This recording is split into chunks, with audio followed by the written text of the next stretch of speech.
सो आज हम लोग पढ़ेंगे चैप्टर ऑर्गेनाइजिंग। इन शॉर्ट अगर बताऊँ तो ऑर्गेनाइजिंग क्या होता है।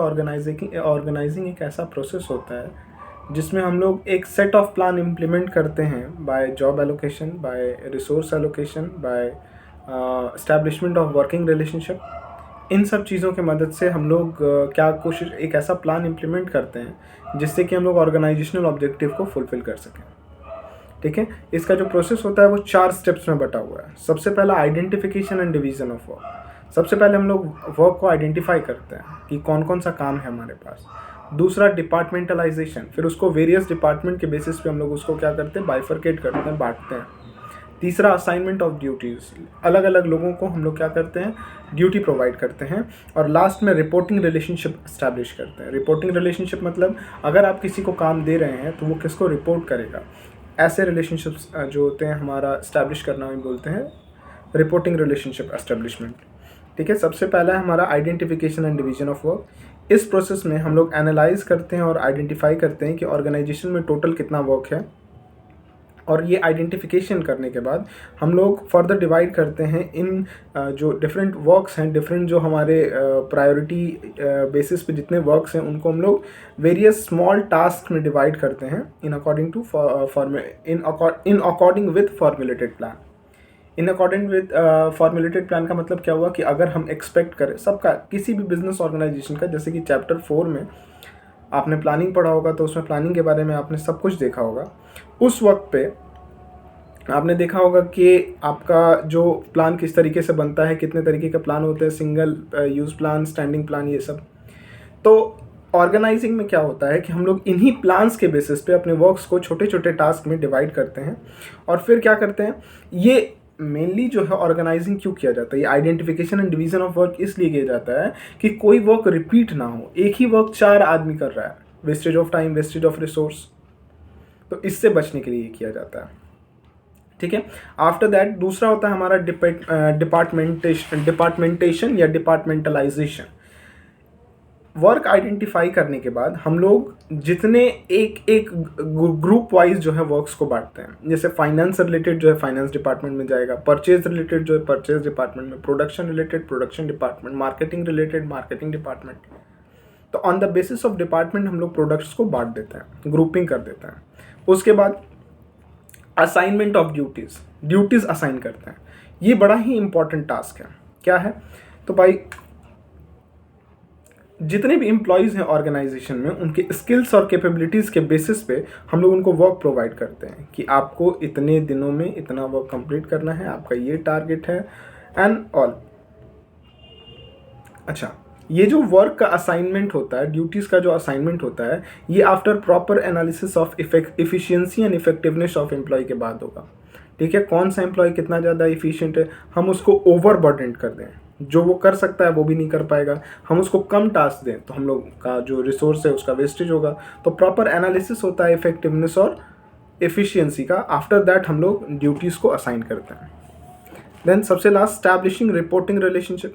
फाइनल स्टेप में हम लोग क्लैरिफाई करते हैं अथॉरिटी एंड रिस्पॉन्सिबिलिटी एसोसिएटेड और कनेक्टेड विद ईच जॉब, कि किसको कितना अथॉरिटी मिलेगा और कौन कितना रिस्पॉन्सिबल है, कौन जॉब प्रोवाइड कर रहा है, हम किसको रिपोर्ट करेंगे।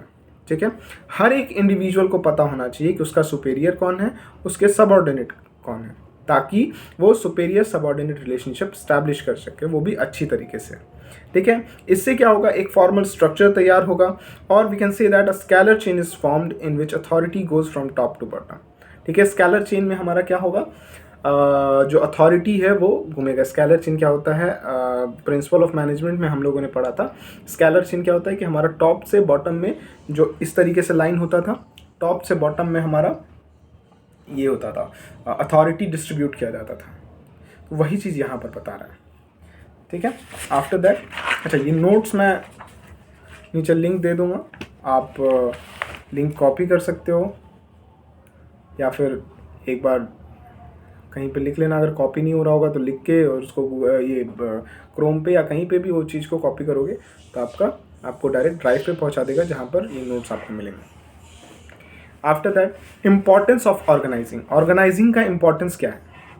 सबसे पहला बेनिफिट्स ऑफ स्पेशलाइजेशन मतलब ऑर्गेनाइजिंग। देखो शुरू में ही हम बताएं कि ऑर्गेनाइजिंग क्या है मेरा, ये identification and division of work करेगा और डिपार्टमेंटलाइजेशन करेगा, असाइनमेंट ऑफ ड्यूटी करेगा। ये सारी चीज़ में हम लोग एफिशिएंसी और इफेक्टिवनेस को एनालाइज कर रहे हैं, जो किसी भी इंसान का जो स्ट्रेंथ और वीकनेस को एनालाइज कर रहे हैं, किस कौन सा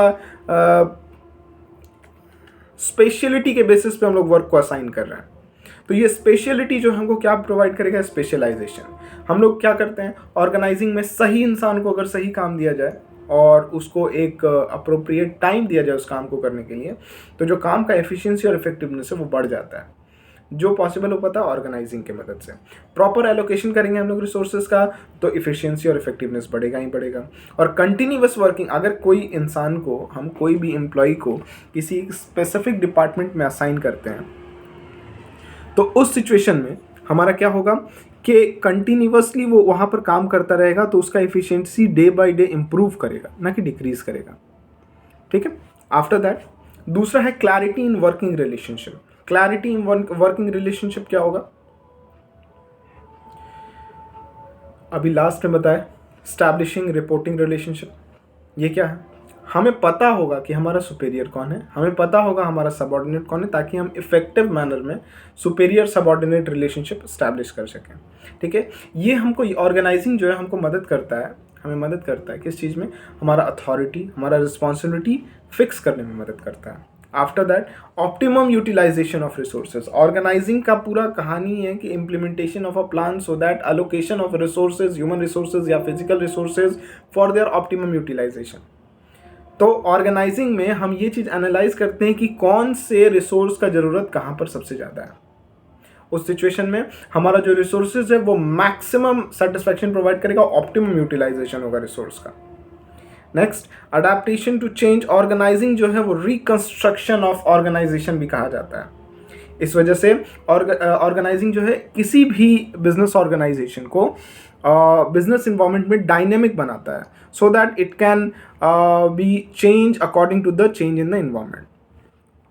एंड लास्ट, बट लास्ट नहीं है, अभी 3 पॉइंट्स और है। अच्छा, इफेक्टिव एडमिनिस्ट्रेशन।